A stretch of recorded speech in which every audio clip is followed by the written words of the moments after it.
Hey!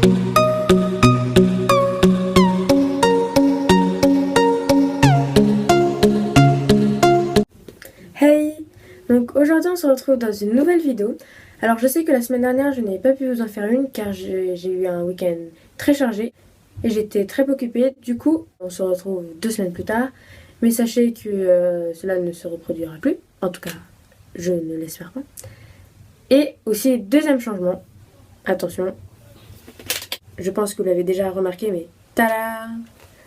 J'ai mis ma bibliothèque. Je trouve que ça correspond plus au thème de la chaîne par rapport au fond vert. Et donc le fond vert c'était le temps un peu de ranger ma bibliothèque. Mais maintenant c'est rangé, c'est bien fait. Enfin moi j'en suis plutôt fière. Et du coup voilà, donc maintenant mes livres. Dans cette vidéo je vais vous parler donc, de 2 petits romans. Donc c'est L'île du crâne et Maudit Graal. Donc L'île du crâne est le tome 1 et Maudit Graal c'est la suite. Donc c'est de Anthony Horowitz. Je le prononce Horowitz, mais vous pouvez le prononcer Horowitz, c'est comme vous voulez. Donc, je vais surtout vous parler donc de l'île du crâne, comme vous devez vous en douter, car Maudit Graal, qui est le tome 2, concerne la suite. Donc je ne vous en parlerai pas beaucoup. Déjà pour vous parler un peu de Anthony Horowitz, c'est un auteur londonien qui écrit des romans pour la jeunesse, donc notamment du fantastique, et il est également scénariste. Il est connu pour ses romans, notamment la série de livres Alex Rider, comme vous pouvez les voir juste ici, et L'île du crâne et Maudit Graal, mais il est également connu pour ses adaptations cinématographiques des romans d'Agatha Christie. Pour revenir à L'île du crâne, donc c'est un petit roman de 181 pages. Vous pouvez voir que c'est écrit assez gros à l'intérieur, et il y a même de temps en temps des images pour illustrer un peu les propos. Donc c'est un livre qui s'adresse surtout aux enfants, donc qui sont en primaire ou au collège. Personnellement, j'ai lu les 2 livres en 2 jours, et j'étais en 6e. Donc ça faisait un livre par jour. C'est très pratique. Mais franchement, ça peut se lire en primaire si on aime bien lire, ou au collège si on n'aime pas trop ça et on veut lire un petit livre, mais quand même avec une histoire très intéressante.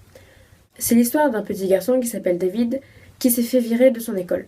Du coup, ses parents décident d'utiliser des méthodes plus sévères et l'envoient dans une école plus stricte et moins normale, on va dire, que celle dans laquelle il était. Il se rend vite compte que cette école n'est vraiment pas normale et il va essayer d'y survivre. Donc, bien sûr, ce sera trop facile.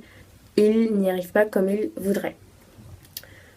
Voilà, donc c'est vraiment une histoire très intéressante, superbe. Enfin, moi, j'ai adoré. Ça fait un bout de temps, mais j'ai adoré. Je m'en souviens quand même. C'est un livre donc, qui m'a... Donc ce sont 2 livres même. 2 livres. Donc qui m'ont vraiment marqué. Ils disent que c'est pour le collège et que c'est contemporain. Mais moi je dirais que ça s'adresse aux personnes qui sont du primaire au collège. Que vous aimez lire ou pas. Parce que franchement ça se lit très vite je trouve. Et c'est écrit plutôt gros et l'histoire est vraiment intéressante et prenante. En ce qui concerne le tome 2, donc il fait 187 pages. Je ne vous dirai pas ce qui se passe parce que bien sûr c'est la suite. Et je ne voudrais pas vous déranger pour la lecture du 1. Donc la fin n'est pas décevante du tout. C'est vraiment très bien fait comme livre, c'est très bien écrit. On revient au 1. Je vais vous lire le résumé pour que vous puissiez peut-être vous faire une idée plus claire. Donc, David Elliott vient d'être envoyé du collège et cette fois, ses parents ont décidé de sévir. Il se retrouve alors dans une école bien étrange, sur la sinistre île du crâne, au large de l'Angleterre. Très vite, il soupçonne le pire. Mais il est encore loin de la vérité. Voilà ce qui concerne le résumé du livre.